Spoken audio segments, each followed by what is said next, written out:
Hello dear friends, HS education में आपका स्वागत है। आज का हमारा जो टॉपिक है वो क्लॉथिंग टेक्सटाइल से है। क्लॉथिंग टेक्सटाइल के अंतर्गत हम रेशम को पढ़ रहे थे। तो रेशम के हम मुख्य बिंदुओं के बारे में रेशम के एक फर्स्ट वीडियो में जान चुके हैं। जैसे रेशम का जो इतिहास है वो 2500 वर्ष पुराना है। रेशम का उत्पादन सेरीकल्चर में किया जाता है। रेशम का उत्पादन किस कीड़े से किया जाता है? तो इस कीड़े का नाम बॉम्बेक्स मोरी है। जो एक कीड़ा है कितनी अवस्थाओं से गुजरता है? तो जो कीड़ा होता है 4 अवस्थाओं से गुजरता है: अंडा, लार्वा, प्यूपा और कीड़ा, जिसे मोथ कहते हैं। और उसके बाद हमने जाना कि जो रेशम होता है यह हमारा प्राकृतिक जगत का सबसे लंबा रेशा होता है। रेशम का जो मापन होता है फिलामेंट में होता है, क्योंकि इसका जो मापन किया जाता है वो मीटर में किया जाता है। तो ऐसे कुछ महत्वपूर्ण बिंदुओं के बारे में हमने अध्ययन किया था।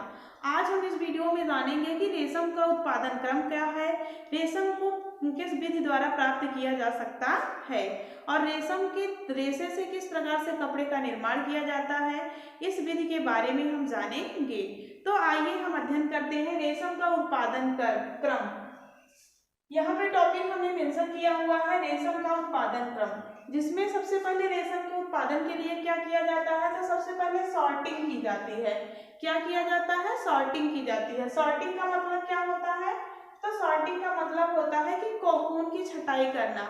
रेशम का कीड़ा जब वह लार्वा से प्यूपा की अवस्था में आता है तो पत्तियों को खाने लगता है, और जब वो पत्तियों को खाने लगता है तो उसके मुख के पास 2 छोटे छिद्र पाए जाते हैं, जहां से वह सेरसिन नामक गोंद स्रावित करता है।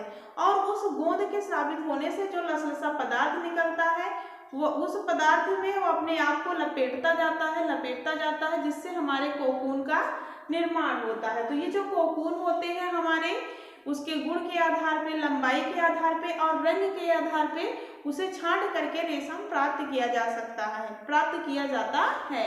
तो इसलिए सबसे पहले क्या किया जाता है? तो सॉर्टिंग की जाती है। सॉर्टिंग का मतलब होता है कोकून की छटाई, और कोकून की छटाई उसके गुण, लंबाई और रंग के आधार पर की जाती है। उसके बाद हमारा नेक्स्ट देखेंगे क्या है? तो नेक्स्ट हमारा है स्काउरिंग। स्काउरिंग का मतलब होता है कि शुद्धिकरण करना। स्काउरिंग का मतलब होता है कि शुद्धिकरण करना। जब हम कोकून को उसकी गुण, लंबाई और रंग के आधार पर उसकी छटाई कर लेते हैं, उसको अलग अलग भागों में विभाजित कर लेते हैं, तो उस पर स्काउरिंग की जाती है। स्काउरिंग में क्या किया जाता है? तो रेशम के कोकून को गर्म पानी और साबुन के साथ उसे भिगाया जाता है, जिससे जो रेशम में सेरसिन नामक गोंद पाया जाता है वह गोंद क्या होता है? मुलायम हो जाता है। उसके बाद फिर ब्रशिंग की जाती है। उस पर क्या किया जाता है? ब्रशिंग की जाती है। ब्रशिंग का मतलब होता है ब्रश करना। जब हमारा जो कोकून होता है वह मुलायम हो जाता है तो उस पर जो बची हुई अशुद्धियां होती हैं उसको साफ करने के लिए, उस रेशे की ऊपरी परत को साफ करने के लिए उस पर ब्रश की सहायता से उस ऊपरी परत को साफ किया जाता है, जिस प्रोसेस को क्या कहते हैं? तो ब्रशिंग कहते हैं। फिर उसके बाद हमारा अगला है रीलिंग। रीलिंग का मतलब होता है लपेटना। जब रेशे हमारे साफ हो जाते हैं तो उस कोकून के रेशे को बड़ी बड़ी रीलों में लपेटा जाता है, तो उस प्रोसेस को क्या कहते हैं? रीलिंग प्रोसेस कहते हैं। कोकून की छटाई के बाद उसे बड़ी बड़ी रीलों में लपेटना रीलिंग प्रोसेस कहलाता है।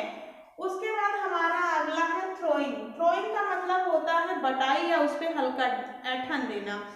जब हमारे जो रेशम के तंतु होते हैं उनको बड़ी बड़ी रीलों में लपेट लिया जाता है तो उनको हल्का सा खींच करके उनकी बटाई की जाती है, उनमें ऐंठन दी जाती है, तो इस प्रोसेस को थ्रोइंग कहते हैं। उसके बाद हमारा अगला है स्पिनिंग। स्पिनिंग का मतलब होता है कि कताई करना। जो रेशे होते हैं उसकी कताई करना, मतलब उस रेशे से, तंतु से उसे धागे का निर्माण करना स्पिनिंग कहलाती है। उसके बाद है डिगमिंग। डिगमिंग का मतलब होता है कि जब हमें रेशे प्राप्त हो जाते हैं उससे, तो उसके गोंद को हटाने के लिए डिगमिंग करते हैं। उस रेशे को पुनः गर्म जल में डालते हैं, जिससे उसके जो बचे हुए गोंद होते हैं वो गोंद भी निकल जाते हैं और उसके भार में कमी आ जाती है। तो भार में कमी आना, रेशम में जो बची हुई गोंद होती है उस गोंद को निकालना डिगमिंग कहलाता है।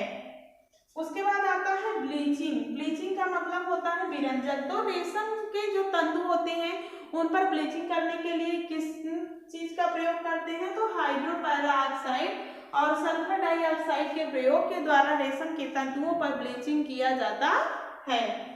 उसके बाद आता है डाइंग। डाइंग का मतलब होता है रंगाई। फिर रेशम के धागे को या रेशम के तंतुओं को क्या किया जाता है, रंगा जाता है, डाइंग की जाती है उस पर। उसके बाद प्रिंटिंग, फिर छपाई की जाती है। उसके बाद फिर अगला हमारा नेक्स्ट है फिनिशिंग। फिनिशिंग का मतलब है परिसज्जा।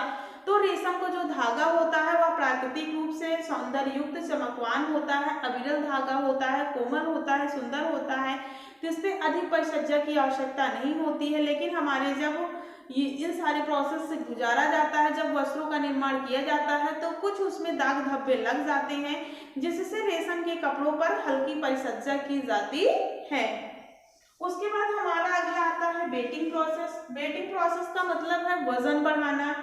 जो डिगमिंग की जाती है रेशम के तंतुओं पर, इससे क्या होता है कि रेशम के तंतुओं की भार में कमी आ जाती है 25 से 30%। इसलिए रेशम के जो तंतु होते हैं, रेशे होते हैं, उन पर क्या की जाती है, बेटिंग प्रोसेस की जाती है। तो बेटिंग प्रोसेस करने के लिए क्या करते हैं, रेशम के दौरान जो भार में कमी आ जाती है उसमें क्या करते हैं, बेटिंग प्रोसेस को बढ़ाने के लिए, उसके भार को बढ़ाने के लिए जिंक या एल्युमिनियम को प्रयोग करके रेशम के तंतुओं में भार बढ़ाया जाता है। तो इस प्रकार से रेशम का उत्पादन किया जाता है। इन क्रम के द्वारा रेशम का उत्पादन करके उनसे वस्त्र का निर्माण किया जाता है।